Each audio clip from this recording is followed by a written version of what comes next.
Hello aspirants, welcome to Shriram's IAS Hyderabad. నేను మీ Vivek, faculty of history. ఇవాళ మనం డిస్కస్ చేసుకునే టాపిక్ చాలా ఇంట్రెస్టింగ్ టాపిక్. అది ఏంటి అంటే ఏన్షియంట్ ఇండియన్ హిస్టరీకి సంబంధించిన షోడశ మహాజనపదాస్.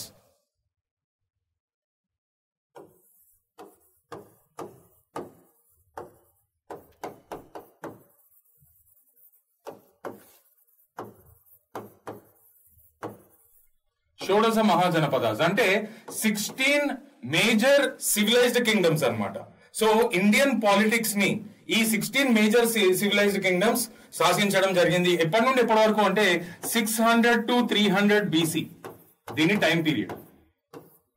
అయితే ఈ ఇండియన్ సబ్ కాంటినెంట్ లో మొత్తం మీద చూసుకున్నట్టయితే 16 పెద్ద కింగ్డమ్స్ ఉండేవి. వాటిని మహాజనపదాస్ అని పిలుస్తాము.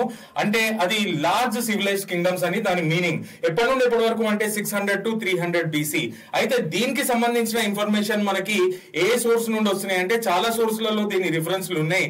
కానీ ఇంపార్టెంట్ సోర్సులు 2 మాత్రమే ఉన్నాయి. అవి ఏంటి అంటే భగవతి సూత్ర,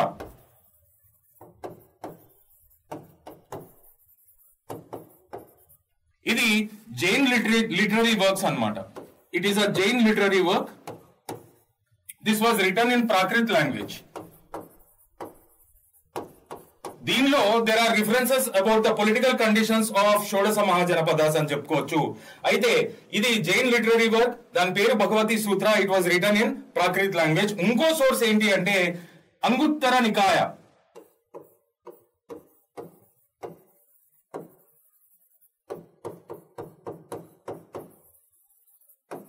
ఇది బుద్ధిస్ట్ లిటరరీ వర్క్. ఒక సోర్స్ ఏమో జైన్ లిటరరీ వర్క్, ఇంకో సోర్స్ ఏమో బుద్ధిస్ట్ లిటరరీ వర్క్. చాలా రిఫరెన్స్లు ఉన్నాయి, కానీ దీస్ ఆర్ 2 ఇంపార్టెంట్ సోర్సెస్. అయితే this was written in Pali language. మరి ఈ రెండిట్లో కూడా ఏది రిలయబుల్ అంటే Buddhist literary source is the most reliable source to study about the conditions that prevail during షోడశ mahajanapadas period from 600 to 300 BC. చాలా రిఫరెన్సెస్ ఉన్నాయి, 2 ఇంపార్టెంట్ రిఫరెన్సెస్. ఆ 2 ఇంపార్టెంట్ రిఫరెన్సెస్ లో this one is most important. Anguttara Nikaya చాలా reliable information provide చేసిందని చెప్పుకోవచ్చు.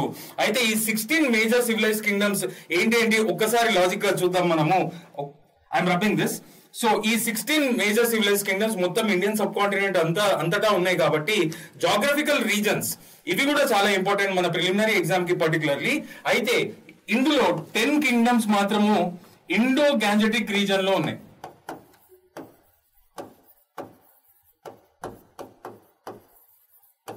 ఈ 16 major civilized kingdoms లో 10 kingdoms were located in Indo Gangetic reason అని చెప్పొచ్చు. 2 కింగ్డమ్స్ ఏమో సెంట్రల్ ఇండియాలో ఉండేవి. 1 కింగ్డమ్ ఏమో వెస్టర్న్ ఇండియాలో ఉండేది. ఇంకో 2 కింగ్డమ్స్ ఏమో నార్త్ వెస్టర్న్ ఇండియా లో ఉండేది. ఒక్క కింగ్డమ్ ఏమో సౌత్ లో ఉండేది. సో టోటల్ గా చూసుకుంటే there were 16 major civilized kingdoms that control the political conditions of Indian subcontinent from 600 to 300 BC. So ivi geographical locations. This is how you have to logically organize ga chadavalannamata. 10 kingdoms were located in Indo-Gangetic region, 2 kingdoms were located in central India, 1 kingdom was located in western India, 2 kingdoms in northwest India, and 1 kingdom in south అని చెప్పుకోవచ్చు. అయితే I'm rubbing this. ఒక్కొక్కటి మనం kingdoms దాని Capitals చూద్దాము. దాని తర్వాత అయితే ఇప్పుడు నేను ఏం చెప్పబోతున్నా అంటే ఈ మొత్తం 16 మేజర్ సివిలైజ్డ్ కింగ్డమ్స్ లో 2 సూపర్ పవర్స్ ఉండేవి. మగధ ఒకటి అండ్ దాని రైవల్ కింగ్డమ్ అవంతి. ఈ మొత్తం 16 సివిలైజ్డ్ కింగ్డమ్స్ లో this is the most powerful. మిగతా కింగ్డమ్స్ అన్నింటినీ ఊడగొట్టి వాటి టెరిటరీస్ ని దాని కింగ్డమ్ లోకి అనెక్స్ చేసుకోవడం జరిగింది. దాని మోస్ట్ ఇంపార్టెంట్ రైవల్ అవంతిని కూడా డిఫీట్ చేయడం జరిగింది. అవంతికి సంబంధించిన టెరిటరీస్ కూడా got annexed into Magadha region అని చెప్పుకోవచ్చు. So 2 super powers were there in entire 16 major civilized kingdoms. ఆ రెండిట్లో కూడా Magadha was more powerful and it rose up to prominence. అయితే ఐఎమ్ రబ్బింగ్ దిస్. ఒక్కొక్క కింగ్డమ్ గురించి ఇప్పుడు మనము చదువుకుందాము. అయితే let us start our discussion with Indo Gangetic region. అక్కడ టోటల్లీ 10 కింగ్డమ్స్ ఉన్నాయని చెప్పాను. సో అవేంటి ఒకసారి చూద్దాం మనము. Magadha the most powerful and most successful. మిగతా కింగ్డమ్స్ అన్నింటినీ ఓడగొట్టి ఆ టెరిటరీస్ అన్నింటినీ కూడా అది అనెక్స్ చేసుకోవడం జరిగింది ఇంటూ ఇట్స్ కింగ్డమ్. అయితే దీని capital initially Rajagriha,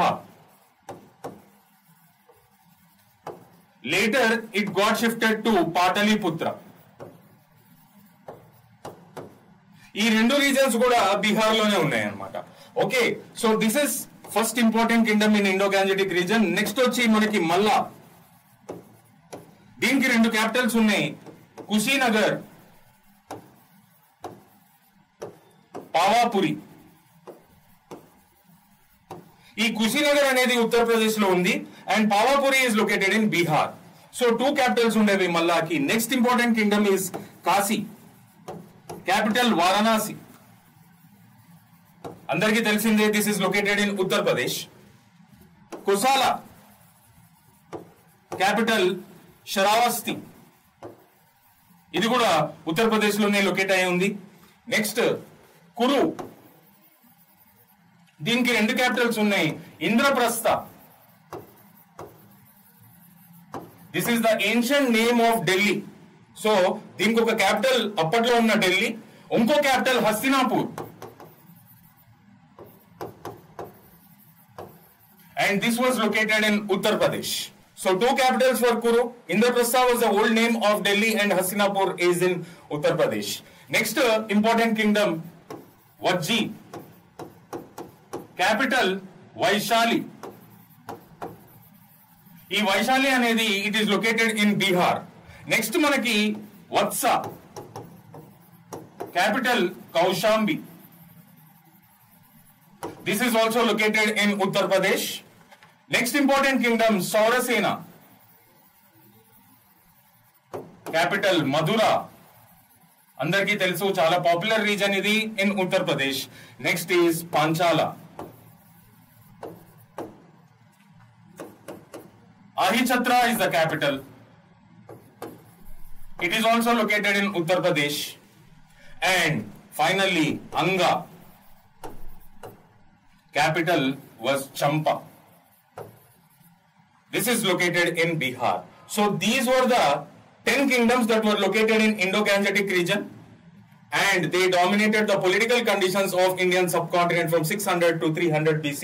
So with this we come to know that most of the kingdoms were located in Indo-Gangetic region. In all the 16 kingdoms, as I said, Magadha is more powerful and it was very successful in annexing the rest of the kingdoms into its territory. So these are the conditions about the capitals of Mahajanapadas that were located in Indo-Gangetic region. I am rubbing this. తర్వాత మనం central ఇండియాకి వెళ్దాము. ఎన్ని ఉన్నాయని చెప్పాను central ఇండియాలో? Totally 2 kingdoms were located, 2 Mahajanapadas. అవి ఏంటి అంటే అవంతి, క్యాపిటల్ ఉజ్జయిన్. అందరికీ తెలిసిందే, this is located in Madhya Pradesh. Chedi is another Mahajanapada, capital Suktimati. And this is located in the borders of Uttar Pradesh and Madhya Pradesh. So these are the 2 kingdoms that are located in Central Indian region. Next manamu Western India ki veldamu. Ikkada one kingdom is located.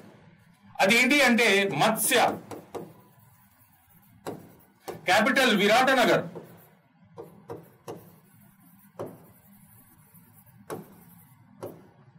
ఇది the old reason, అంటే దీన్ని ఇదే విరాటనగరే present day Jaipur అన్నమాట. So it is located in Rajasthan reason. So I'm rubbing this. Next north western India వెళ్దాం. 2 kingdoms ఉన్నాయని చెప్పాను.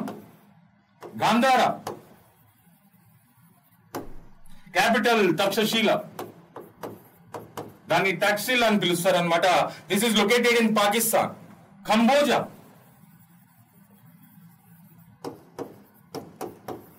రాజపుర,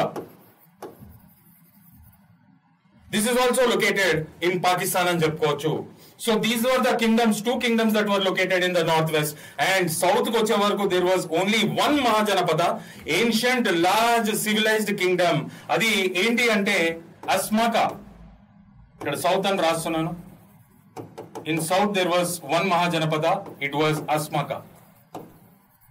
దీని capital బోధన. ఇది ఏదో కాదు, మన తెలంగాణ స్టేట్ లో నిజామాబాద్ ప్రాంతంలో ఉన్న Bodhan region was the ancient capital of Mahajanapada Asmaka. So these were the 16 major civilized kingdoms. అయితే దీనికి సంబంధించి 2 ఇంపార్టెంట్ సోర్సెస్ ఉన్నాయి. ఒకటి జైన్ లిటరరీ వర్క్, ఒకటి బుద్ధిస్ట్ లిటరరీ వర్క్. రెండిట్లో కూడా Buddhist literary work is giving reliable information as I said. So ఇప్పుడు మనకి ఇందాక నేను చెప్పినట్టు ఈ 16 మేజర్ సివిలైజ్డ్ కింగ్డమ్స్ లో 2 సూపర్ పవర్స్ ఉండేవి. ఒకటి మగధ, ఒకటి అవంతి. ఫైనలీ ఎవరు విక్టోరియస్ అయినారు మిగతా అన్ని టెరిటరీస్ ని ఎనెక్స్ చేసుకోవడంలో అంటే మగధ. ఇన్ దట్ కాంటెక్స్ట్ మరి ఈ మగధకి సంబంధించిన డైనాసిటీస్ అండ్ ఇంపార్టెంట్ రూలర్స్ వాళ్ళ డెవలప్మెంట్స్ మనం చూద్దాం. సో ఈ మగధ విషయానికి వస్తే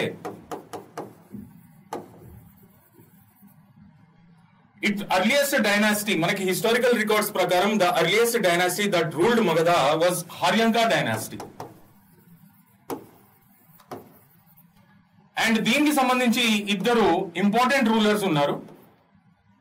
వాళ్ళు ఎవరు అంటే బింబిసార అండ్ ఆయన సన్ అజాతశత్రు. అయితే వీళ్ళ టైంలోనే మగధ పవర్ఫుల్ అవ్వడం జరిగింది అనమాట. అయితే వాళ్ళ పాలసీస్ చూసినట్టయితే ఈయన పాలసీస్ వచ్చి wars, matrimonial alliances.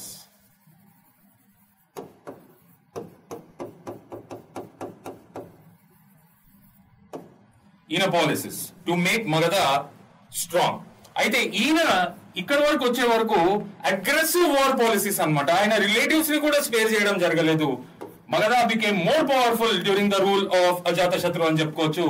So aggressive war policies. మనకి ఎగ్జామ్ కి సంబంధించి మనం ఇక్కడ ఏం నేర్చుకోవాలి అంటే Ajatashatru was successful in defeating Vajji Mahajanapada. ఇది కూడా చాలా చాలా పవర్ఫుల్ కింగ్డమే, కానీ మగధ అండ్ అవంతి అంత కాదు. కానీ ఈ వజ్జీని ఎప్పుడైతే డిఫీట్ చేయడం జరిగిందో to commemorate the victory over Vajji, Ajatashatru built Pataliputra. అదేదో కాదు, present day Patna in Bihar. అది నిర్మించిన రాజు ఎవరు అంటే అజాతశత్రు. ఎప్పుడు జరిగింది అంటే after his victory over Vajji Mahajanapada అని చెప్పుకోవచ్చు. So these were the important developments.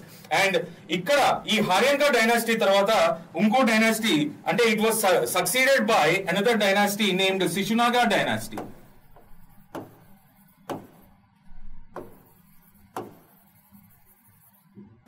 ఈ శిశునాగా అనే మనిషి ఈ successfully defeated Anantavarma ప్రజ్యోత of Avanti kingdom. ఇంతకుముందే నేను చెప్పాను Avanti was the strongest rival of Magadha. So ఆ రైవలరీని ఏం చేసింది ఎవరు అంటే Shishunaga dynasty by defeating his rival king Anantavarma Pradyota. దీంతోని అవంతి టెరిటరీస్ అన్ని కూడా మగధ సామ్రాజ్యంలోకి రావడం జరిగింది. అయితే దీని తర్వాత రూల్ చేసిన డైనాసిటీ నందా డైనాసిటీ.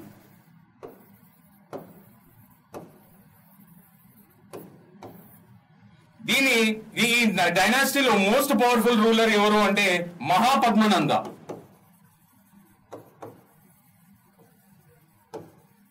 ఆయన ఇంపార్టెన్స్ ఏంటి అంటే రెస్ట్ ఆఫ్ ద అంటే ఆయన టైంలో most of the mahajanapadas were conquered. ఈ వాజ్ ద మోస్ట్ సక్సెస్ఫుల్ అని చెప్పుకోవచ్చు.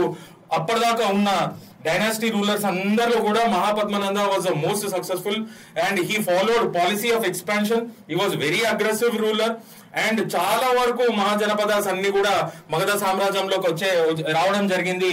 ఎక్సెప్ట్ 2. అవి ఏంటి అంటే Gandhara and Kamboja.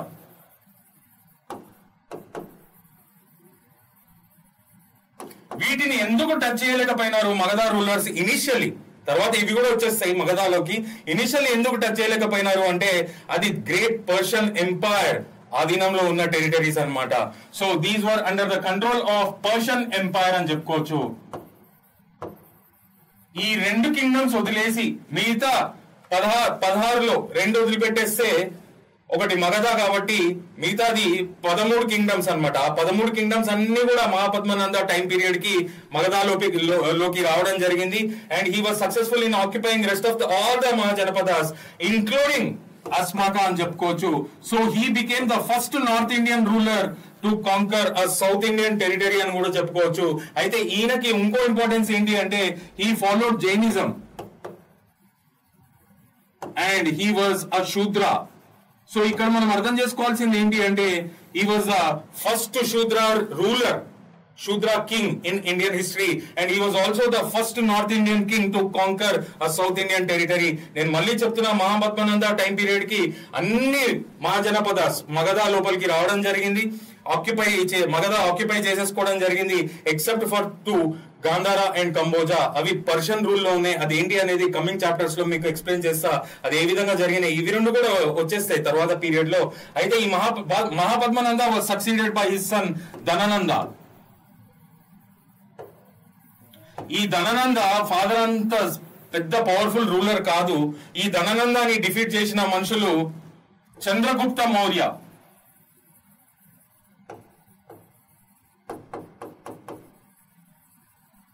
who was assisted by Chanakya, his prime minister. So iddaru kalsi they were successful in defeating Dhanananda, and Chandragupta Maurya established Mauryan dynasty in Magadha region. So this is all about Shodasa Mahajanapadas, and rest of the facts we'll discuss in the coming session. I hope you have thoroughly enjoyed this session. Vivek signing off. Thank you so much. Bye.